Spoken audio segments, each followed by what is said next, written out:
Welcome to today's explainer, maintenance teams and shop floor operators. Look, if you work in industrial manufacturing, you already know the daily struggle. You know that the true total cost of ownership of a plasma table, yeah, it is definitely not the sticker price you pay on day one. It's the cost of every single minute that machine isn't running. Cut quality issues, the constant tweaking, it literally eats away at your profit margins and wrecks your production schedules. So today, we're going to transform how you approach these breakdowns right there on the floor. Okay, let's dive into this mental checklist. We're covering the cost of pour cuts, step 1, validating air purity, step 2, inspecting consumables, step 3, torch height control, and finally, preventative maintenance. Let's jump in. First up, the cost of pour cuts and visual defect identification. So solving your downtime doesn't actually start in the machine's software, right? It starts out there on the shop floor, visually identifying defective cuts before they lead to entirely rejected batches of parts. Take dross, for example, the solidified metal that hangs onto the cut edge. This is, hands down, the most common complaint in plasma cutting. And why does this matter to us? Well, because this pesky leftover metal directly translates to wasted time. Every single piece with dross means secondary grinding and finishing costs, which completely erodes your efficiency. But as you'll see, not all dross is created equal. Now, what's really interesting here is how the physical look of the dross immediately gives you a clue about your travel speed. If you're seeing high-speed dross, which is this thin, incredibly hard bead along the bottom of the cut, you're going to have to get the grinder out. It's stubborn as hell. On the other hand, low-speed dross looks like a thick, bubbly globule. Honestly, it looks worse, but it's usually super easy to just knock right off. Oh, and top dross, by the way, that often means your torch is too high or your speed is way too excessive, and it's just blowing molten metal across the top of the plate. So, once you've visually identified a problem, like dross or maybe a wild bevel angle leaning way past the normal 1 to 3 degrees, you need a system. It's time to stop the random guessing. Here is the reliable, standardized 3-step troubleshooting hierarchy every technician should have memorized. Validate air purity, inspect consumables, and calibrate torch height control. Which brings us to step 1, validate air purity and pressure. Listen closely here. When you see excessive bevels or a sputtering arc, your absolute first step, before touching any parts, has to be checking the air supply. Remember this, contaminated air is the silent killer of plasma torches. It's absolutely crucial. We're talking about invisible threats. Unseen moisture or oil in your airline will fry your consumables almost instantly. It makes the arc sputter and degrades your cut quality before you even realize what hit you. So, how exactly do we fight an invisible killer?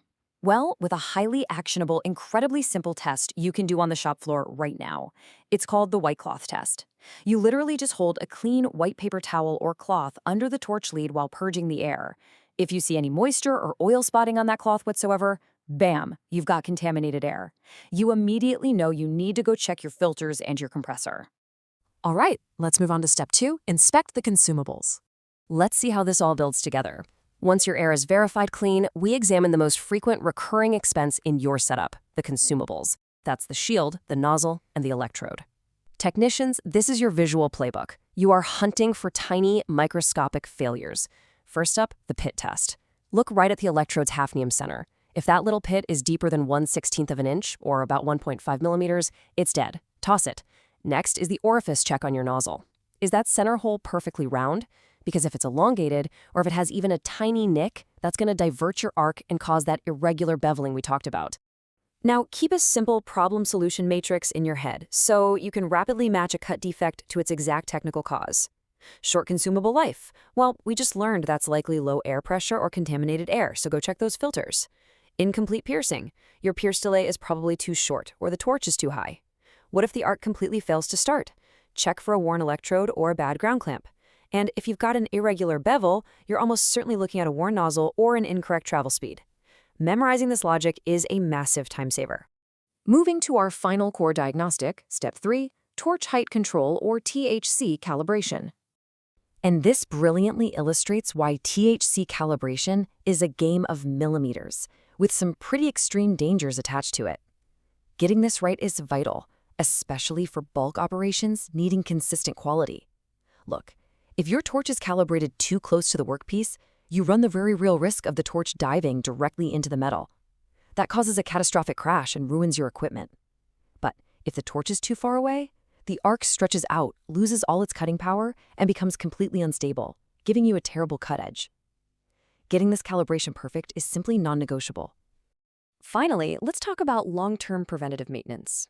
So we've nailed down the immediate day-to-day diagnostic steps: air, consumables, and torch height.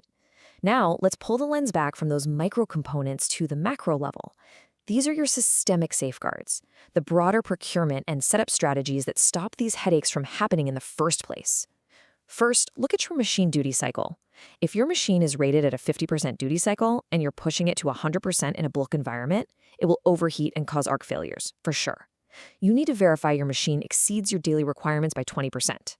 Second, double-check software compatibility. Honestly, a lot of so-called cutting problems are actually just CNC programming lead-in or lead-out errors. And lastly, grounding. Poor grounding is the #1 cause of random electrical ghost errors. Do yourself a favor and specify high-quality copper braid grounding kits right from the start to save your team massive frustration later. So the absolutely crucial point here boils down to a simple math problem: $10 versus $10,000.